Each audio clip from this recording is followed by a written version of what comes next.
Olá, boa noite, o Mosaico está no ar, sejam bem-vindos. E hoje teremos música com a banda Juiz Forana, Legrand, arte com a grafiteira Renata Dória e um projeto da UFJF, Microraptor, no qual alunos fazem aviões. Fique com a gente, o Mosaico está no ar.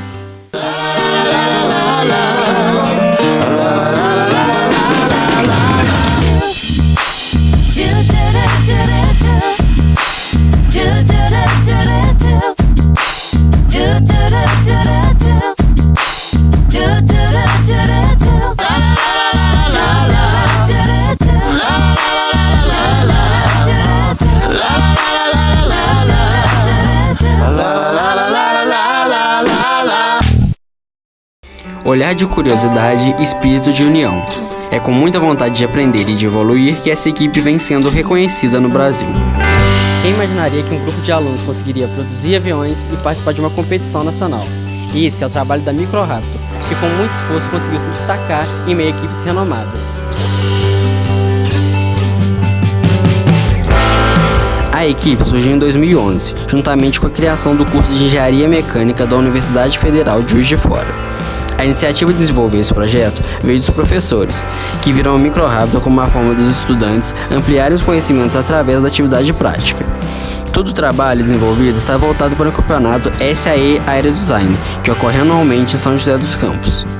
O objetivo do projeto é construir um aerodesign, que é uma aeronave em menor escala, que a gente projeta todo o avião, em todas as partes. Nossa aeronave ela é com base em um avião cargueiro, que é um avião militar, geralmente, usado para transporte de carga ou de suprimento, ou até mesmo um tanque de guerra. Atualmente a competição é dividida em três, é a micro, a regular e a advanced. A gente compete na micro, que são aeronaves de menor porte com motor elétrico. Então, o que eles avaliam? O peso que essa aeronave leva, quanto mais melhor, mais a gente pontua. E também na competição do ano passado, eles levavam em consideração um volume de caixa de transporte. A gente tinha que desmontar a nossa aeronave e alocar essa aeronave dentro de uma caixa. E quanto menor essa caixa, mais a gente pontuava também.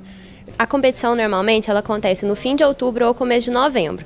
Então, os preparativos para uma competição mesmo, eles são nesse tempo, tipo de fevereiro a novembro. Carga horária intensa, falta de apoio financeiro e muito conhecimento. Os desafios enfrentados ao longo da preparação para o campeonato são grandes. A maioria de nós alunos aqui não cursa, o curso de Engenharia Aeronáutica, então nós temos que aprender por fora, e isso é uma grande dificuldade. Ao longo dos anos a gente foi implementando uma cultura aeronáutica dentro da equipe, de maneira que a gente tem uma gestão do conhecimento internamente à equipe, que os mais antigos vão passando conhecimento para os mais novos, sempre com acompanhamento meu como orientador. E além disso, dá para citar também a nossa dificuldade em relação à verba que a gente utiliza para a realização do projeto, porque isso acaba saindo muito da gente. Então a gente depende de patrocínios, a gente depende das nossas arrecadações que acontecem no centro, a gente vai na rua para poder pedir a colaboração da população juizforana. Então são grandes dificuldades. Além do projeto em si, uma dessas é justamente essa parte de finanças da equipe. Mas toda a experiência adquirida com a Microraptor supera qualquer dificuldade. Os membros da equipe acreditam no potencial desse trabalho para o futuro profissional. O projeto Aerodesign é de extrema relevância para aprimoramento e aperfeiçoamento dos alunos de engenharia. Ele funciona como um projeto complementar. Ele visa o crescimento dos alunos, certo? E todos os alunos que em geral passam por esse projeto têm um ganho enquanto aprendizado de engenharia muito grande. É um trabalho multidisciplinar, nós trabalhamos entre alunos de diversas áreas, nós temos alunos aqui de artes e design, alunos das diferentes engenharias, então isso contribui demais pelo fator da gente trabalhar sempre em equipe e explorar conhecimentos que abrangem diversas áreas. Eu acho que isso é um grande diferencial que as empresas hoje em dia exigem de um profissional dessa área. A equipe ela se autogerencia, ela treina os membros mais novos, ela se coordena, é completamente como se fosse uma pequena empresa aeronáutica dentro da UFJF, dentro da universidade. A união entre os integrantes é o diferencial da equipe. A amizade faz os sonhos crescerem dentro da sala onde todo o trabalho acontece. A gente é dividido em áreas, áreas de conhecimento, basicamente, tipo aerodinâmica, aeroelasticidade, estruturas, cargas, que vão definir algumas partes específicas do projeto. Dentro dessa área, a gente tem um líder de área, mas é mais uma questão de... É um membro mais antigo que normalmente vai passar conhecimento para os mais novos. Todo mundo participa das decisões, discute junto, tudo isso. A gente não tem uma hierarquia, tipo, quem tem um voto maior nas decisões, não. Todo mundo aqui dentro tem a mesma opinião. Pode ser dada a todo momento, assim. Normalmente as pessoas que entram aqui, elas saem quando elas formam, porque a relação é realmente muito boa. A gente passa muito tempo dentro dessa sala, fazendo o projeto. Então a gente cria realmente amizade com as pessoas, a gente passa mais tempo aqui às vezes do que com a nossa família. E os planos continuam. As metas para esse ano já foram traçadas pela equipe. Esse ano, ela traz também um desafio que é a missão, o estilo da missão que a gente realiza, que é uma missão de perfil militar. A gente precisa extrair uma carga durante o voo, e essa carga ela é extraída da aeronave através de um paraquedas, e isso exige muito da gente, porque a gente tem que fazer um projeto que, além da parte aeronáutica envolvida, a gente tem que ter muita criatividade para poder desenvolver mecanismos que atendam a esse requisito da missão. O ano passado a gente estipulou que a gente queria ficar entre os 5 primeiros e a gente conseguiu cumprir essa nossa meta e a gente acabou ficando em quarto. Então, os planos futuros é tipo manter e subir essa colocação. Quem sabe um dia a gente conseguir ganhar, mas é sempre melhorar o projeto sempre. Tipo, a nossa meta é sempre estar melhorando dentro da equipe e quem sabe melhorar as nossas colocações lá também. No próximo bloco nós vamos conhecer a artista Renata Doria, que tem um projeto de grafitar sereias pelo Brasil. Fique com a gente, o Mosaico volta já.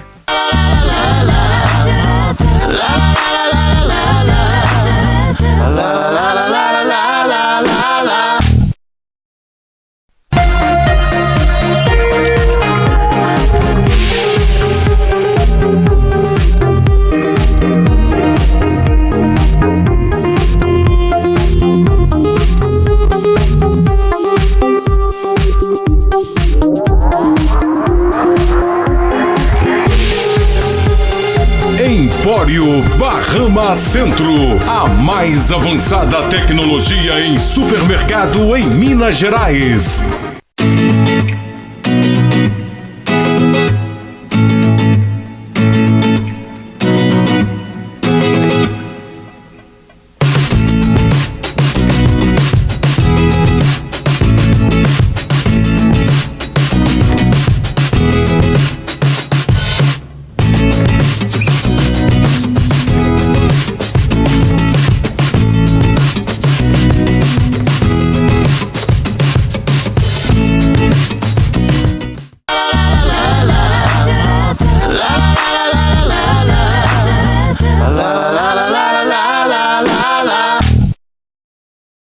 Nós vamos conhecer agora a história de Renata Doria, a artista brasileira que tem espalhado sua arte por todo o Brasil através do projeto Sereias da Mata.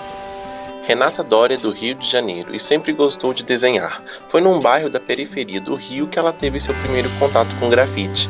Ela nos conta como foi o início do seu projeto Sereias da Mata. O projeto começou no final de 2016. Ele tinha uma ideia de resgatar a cultura afro-brasileira, indígena e ocupar os espaços com essa cultura, sabe? Essa resistência, da mesma forma que a rua, o grafite, hoje em dia o picho, as intervenções são uma forma de resistir nesse espaço urbano, de alterar e repensar a própria cidade. Eu queria colocar a minha poética, que é trabalhar com esse tema, que é trabalhar com a questão negra, com a questão indígena, valorizando a mulher negra, que é algo que a gente não vê muito na cultura nacional, né? Tipo, a gente até vê, mas de uma forma sempre muito hipersexualizada, nunca chegando a uma questão assim, que para mim é praticamente uma santificação, sabe? Essas mulheres assim, elevadas, sabe? Diferente do que a Leila Gonzalez fala, né? A base da pirâmide social brasileira, a gente inverter e levar essas mulheres para o topo. Então começou assim, e aí a ideia de criar 100 sereias em um ano. E depois eu passei para 2 anos, né? E aí no final desse ano, em dezembro, eu vou ter 100 sereias da mata espalhadas pelo Brasil. Por enquanto eu tô com 52, assim, mais no Sudeste, tem uma na Bahia e várias aqui em Minas Gerais. Renata é apaixonada pelo folclore brasileiro. A arte trouxe para ela uma experimentação e também um pouco de sua vivência por ter crescido no litoral.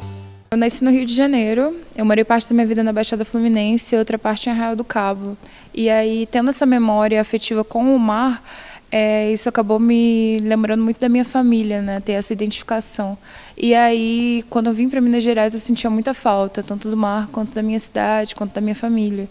E eu acho que Sereias foi uma forma de, não sei, me identificar ali também, sabe? Uma espécie de sereia que não está dentro do mar, ela está ocupando a cidade, ela está nadando no asfalto, ela está vivendo nos muros, assim, nas paredes.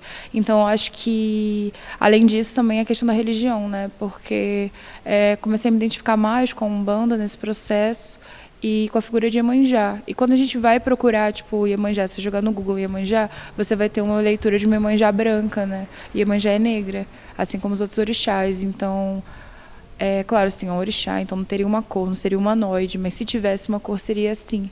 E valorizar essa beleza também, sabe? Ter esse afeto com essa cultura. E foi por isso que eu escolhi as sereias, assim. Essa metáfora de ser uma pessoa que saiu do mar e está aqui tentando a sorte no asfalto.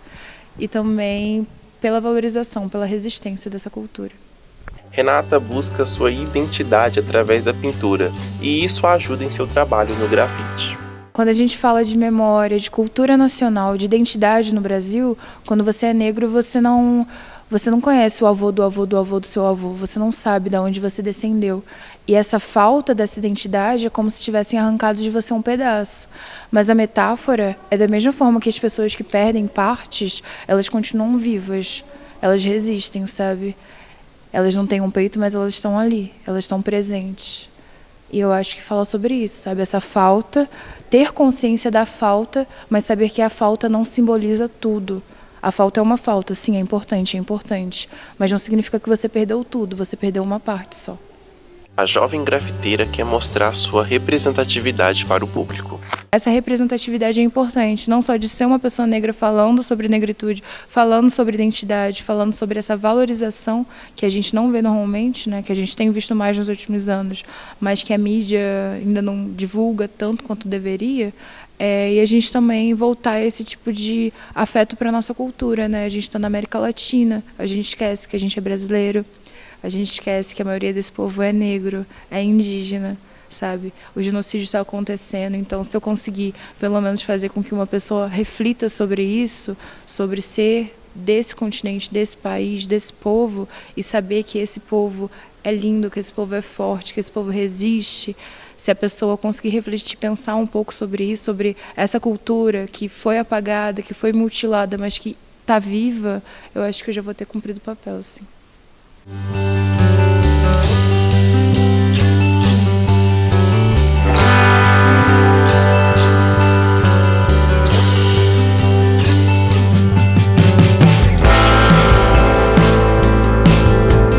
No próximo bloco você vai conhecer a banda Juiz de Fora Legrand, que teve início em 2015 e possui músicas autorais.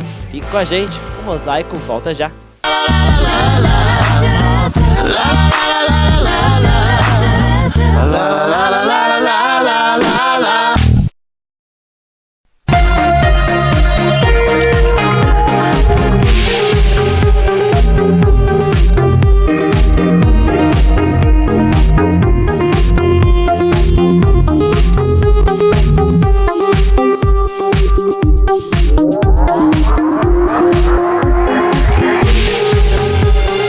Empório Bahama Centro, a mais avançada tecnologia em supermercado em Minas Gerais.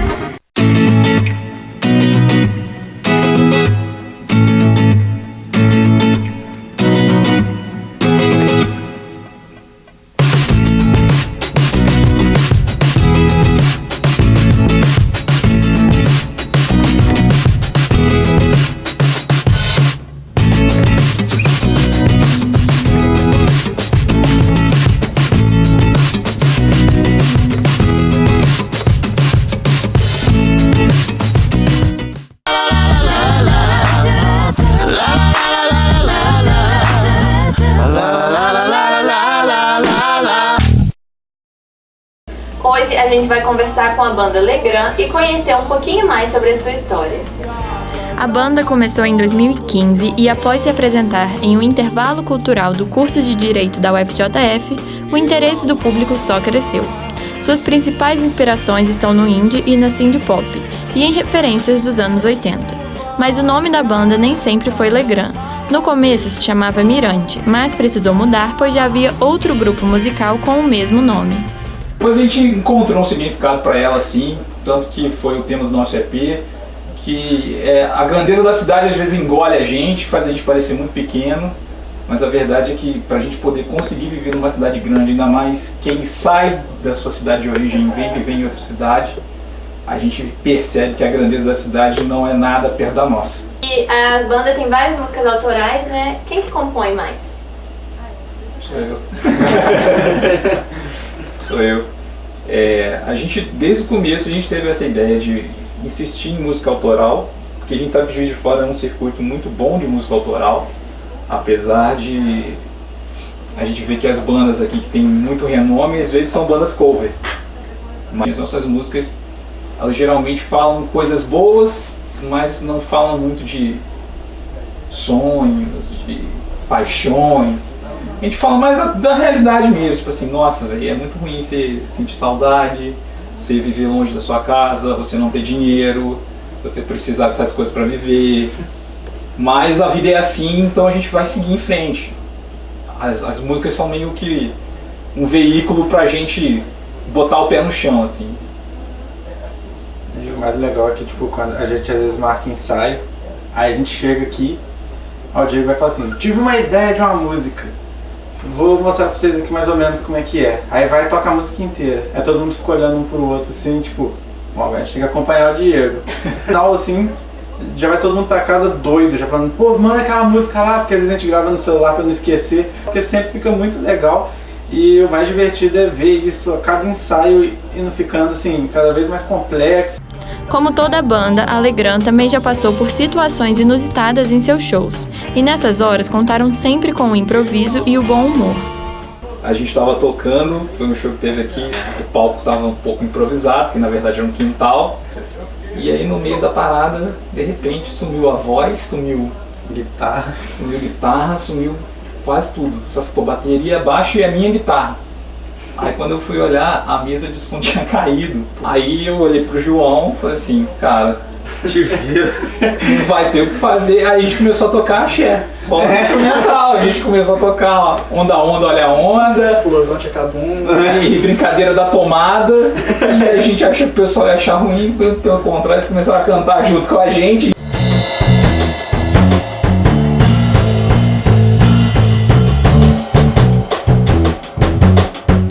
Bom, e além da banda, vocês têm também estudo, trabalham? Como é que é para conciliar isso, a banda com essa rotina? Falar que é fácil é mentira. Mas também dizer assim que é uma coisa que exige muito da gente, sim, mas é uma coisa que a gente gosta de fazer. Tem uma questão assim, para além de ensaios e shows, né? Porque às vezes a gente pensa, você tem uma banda, então você só toca, né? Só que não, tem que se preocupar muito com redes sociais, então a gente gasta muito tempo nisso também, foto, sei lá, algum vídeo. Sem falar também que o músico tem que se atualizar, tem que estudar, né? Não pode deixar de estudar, senão perde. Se reinventar, né? Entre as músicas gravadas da banda, aquela que recebe o maior número de visualizações no YouTube é a Vivo. Eles contam que a maior identificação do público com a letra talvez seja pelo conteúdo tão pessoal.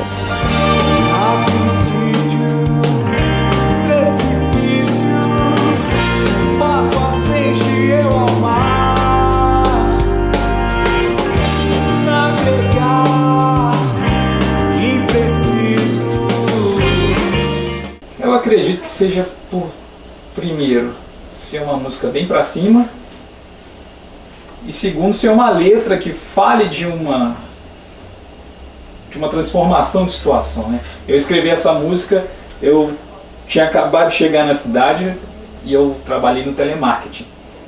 Então, eu me senti jogado na vida. Então, vir morar em uma outra cidade, encarar uma faculdade, pra mim era a mesma coisa que eu me jogar na vida. Pular de um precipício dentro d'água.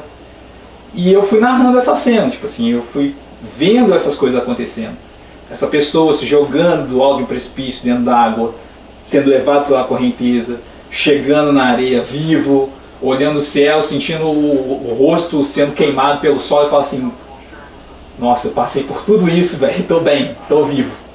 E eu fui escrevendo isso enquanto eu estava atendendo. Eu acho que esse elemento de identificação da música é o mais forte. Diz que a primeira música de um artista é a melhor que ele faz, porque na primeira ele vai botar ali tudo que ele sabe, ou todas as referências que ele guardou durante um tempo.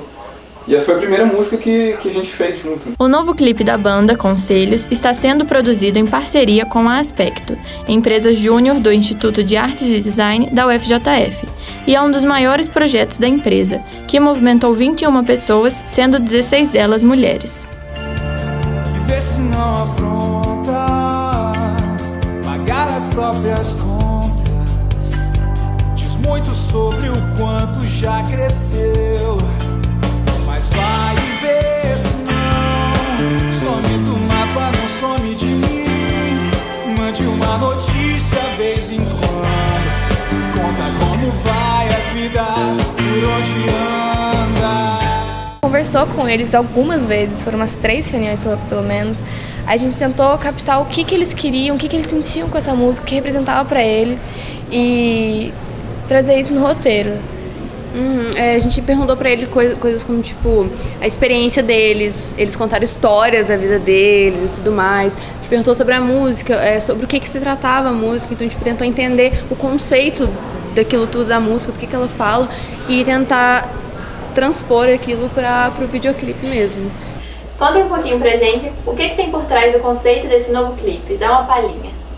Então, um pouco da temática do próprio EP, que como o Diego falou,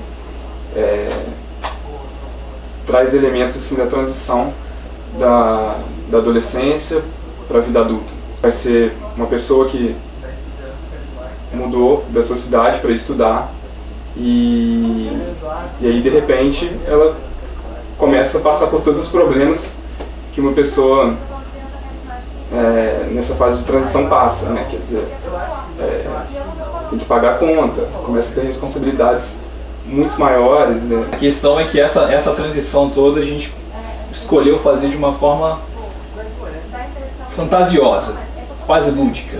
Essa fase de transição da adolescência para um jovem adulto vai se passar assim, com esse elemento personificado, que é a vida adulta. Ela vai estar ali como uma figura.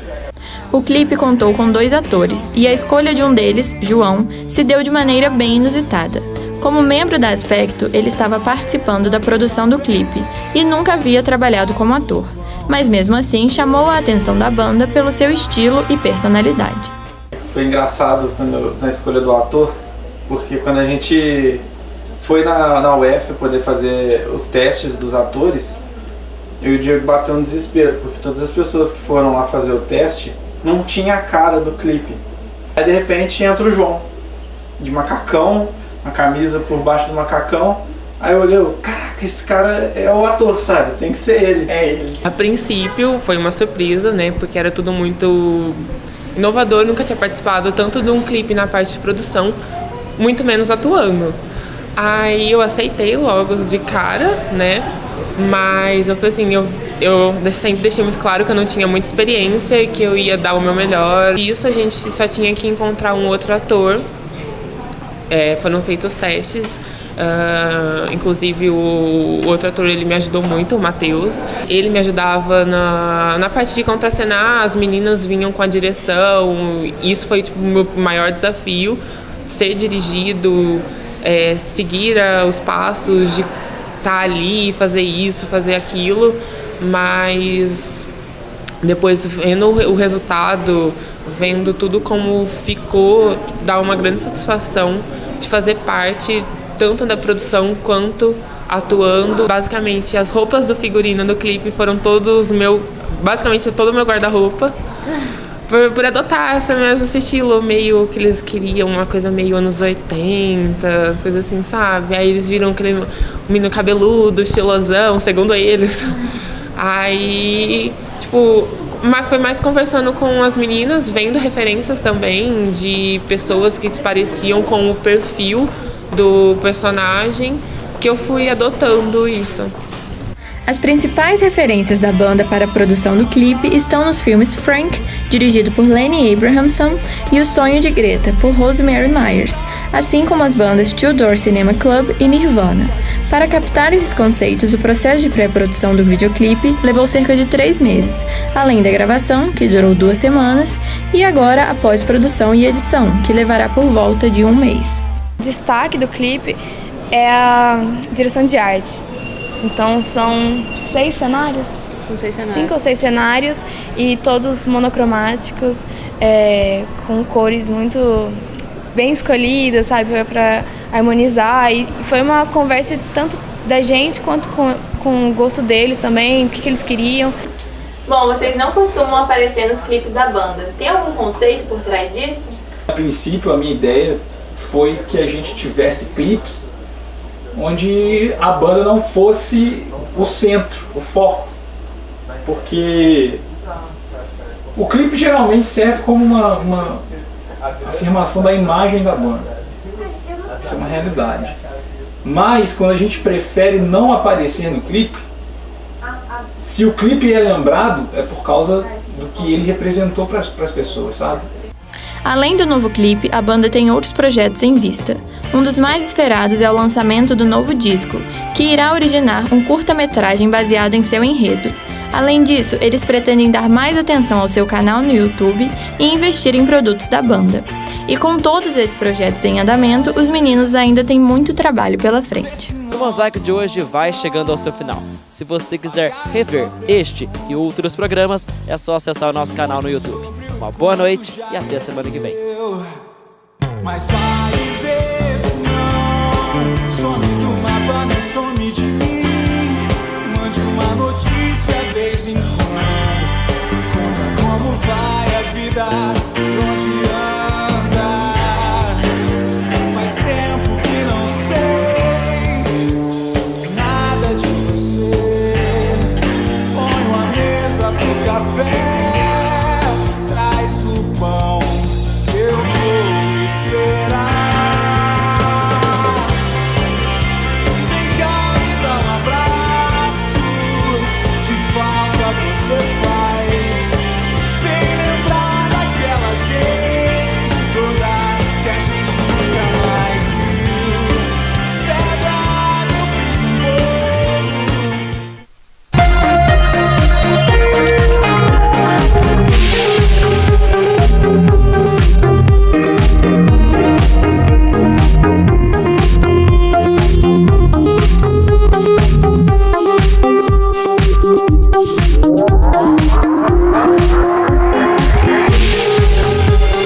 Empório Bahama Centro, a mais avançada tecnologia em supermercado em Minas Gerais.